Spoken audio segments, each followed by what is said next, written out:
Disclaimer, ভিডিওটাকে কেউ seriously নেবেন না, এটা শুধু বিনোদনের জন্য। হিরোর কারণে আজকে সবাই গোটাল বিশ্ব আমরা চিনি।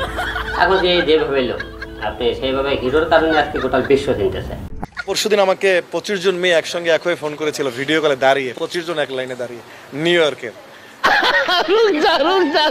হ্যালো গাইস, কেমন আছেন সবাই? আশা করি সবাই অনেক অনেক ভালো আছেন। বরাবরের মতো আমাদের নতুন আরেকটা ভিডিওতে আপনাকে স্বাগতম। ওই টিচার শ্রেষ্ঠ টিচার, আমি অক্সফোর্ডের 3 বার শ্রেষ্ঠ টিচার হয়েছি। আজকে বলে ফেললাম ফট করে, এটা কেউ জানে না, আমার পরিবারও জানে না।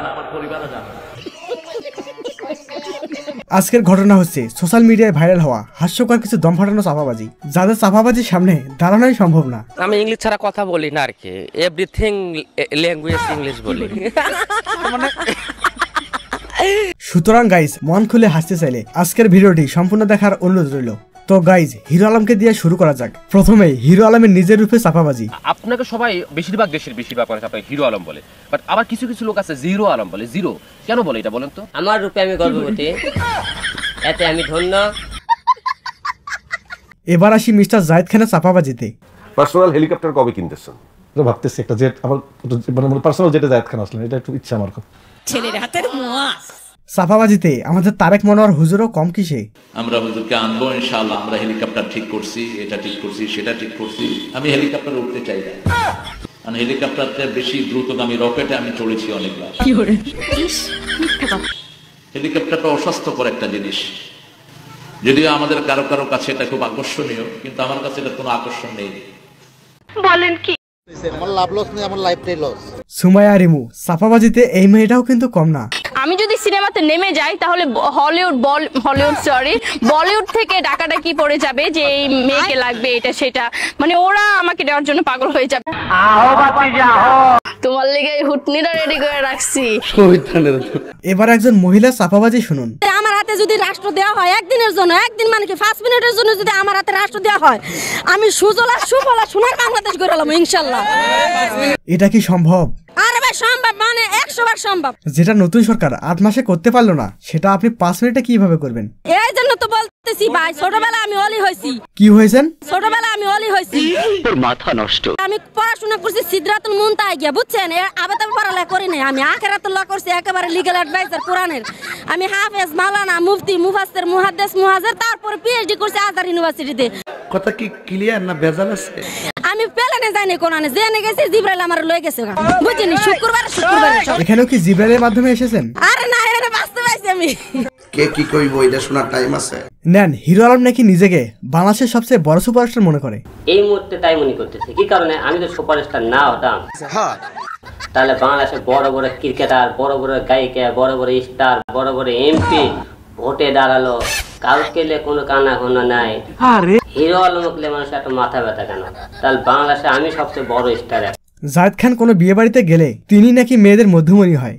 আমি কোথাও গেলে, বিয়েতে কোনো অনুষ্ঠানে গেলে আমি মেয়েদের মধ্যমণি হই। শুধু মেয়েদেরই মধ্যমণি হয়। তারেক মনোয়ার হুজুরের ডোনাল্ড ট্রাম্পের সাথে নাকি সাক্ষাতের সুযোগ হয়েছিল, কিন্তু তিনি যান নাই।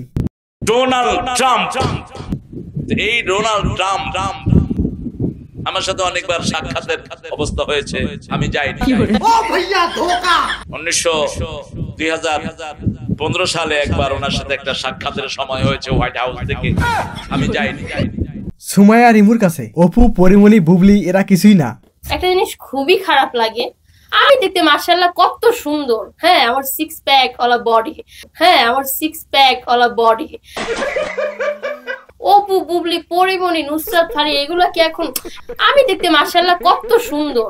এবার একটু এই বাবাজি চাপাবাজি শোনেন। আমি প্রায় বাংলাদেশ বাদে 49টা দেশে ভ্রমণ করে এসেছি, মারামারি করছি 13টা দেশে। মাত্র 13টা দেশ? আরে এটা তো কিছুই না। তারপর আরো শোনেন।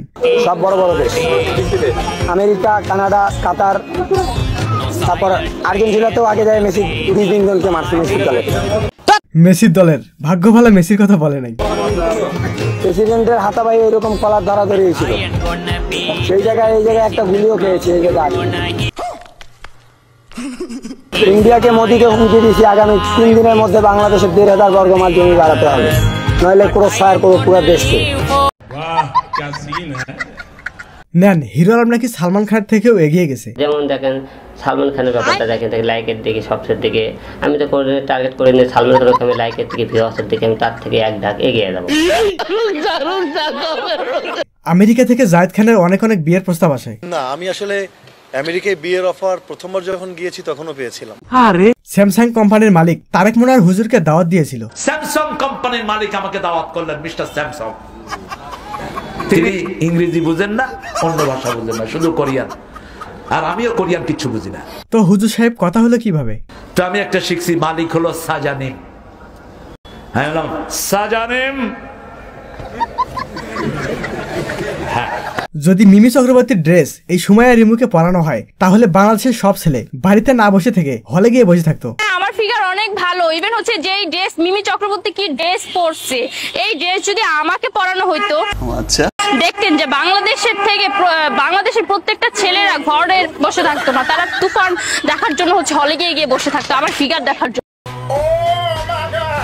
এই তরমুজওয়ালা মামা চাপাবাজি করতে গিয়ে ধরা খেয়েছে। ভালো না হলে নিয়েন না, আমি ফায়ার সার্ভিস খবর দেন, ফায়ার সার্ভিস, আগুন আগুন আগুন আগুন।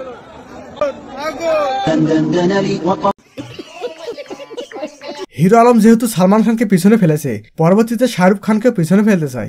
পরবর্তী শাহরুখ খানকে এগিয়ে যাবো নাকি এই মুহূর্তে বলতে পারছি না, তবে আশা করা কিছু আগে যেতে পারবো। এটা শাহরুখ খানকে পেছনে ফেলতে পারবেন সেই কনফিডেন্ট আছে? হ্যাঁ, যেহেতু সালমান খান আমার ঢোলার টাকা পিছনে ফেলেছে, নেক্সট থেকে শাহরুখ খানও হতে পারে। জায়েদ খান সুলতান সুলাইমানের থেকেও নাকি দেখতে বেশি সুন্দর। আপনি কি এত সুন্দর পুরুষ যে আপনি মানে সুলতান সুলেমানের মতো দেখতে? তার চেয়ে তো সুন্দর আমি দেখতে মনে হয় আমার নিজের কাছে।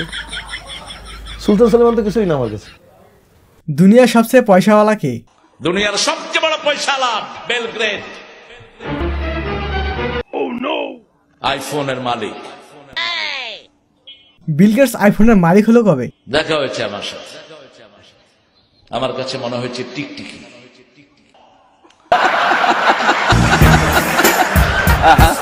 এই আপুর স্কিন কেয়ার মেকআপ কিনতে যত টাকা লাগে ওই টাকা দিয়ে দুইটা সংসার চলতে পারে। আমার স্কিন কেয়ারের প্রতিটা প্রোডাক্টসের জন্যই হচ্ছে আমার এভরি মান্থে রাখা লাগে 30K এর মতো। এটা মানে হচ্ছে অ্যাভারেজ, মানে নিম্ন প্রতিটা জিনিস কেনার জন্য। প্রতিটি প্রোডাক্ট 30,000? নাকি আপু এক মাসের প্রোডাক্টের কথা বলতে চেয়েছিল? হিরো আলম নাকি প্রধানমন্ত্রী হতে চায়। বাংলাদেশের প্রধানমন্ত্রী হলে কি করবেন? এখন বাংলাদেশে যখন প্রধানমন্ত্রী হয়ে গেলে প্রধানমন্ত্রী যে কর্মকাজ যে প্রধানমন্ত্রী সেই অনুযায়ী চলতে হবে, দেশ চালাতে হবে। প্রধানমন্ত্রী হলে তাও সত্য।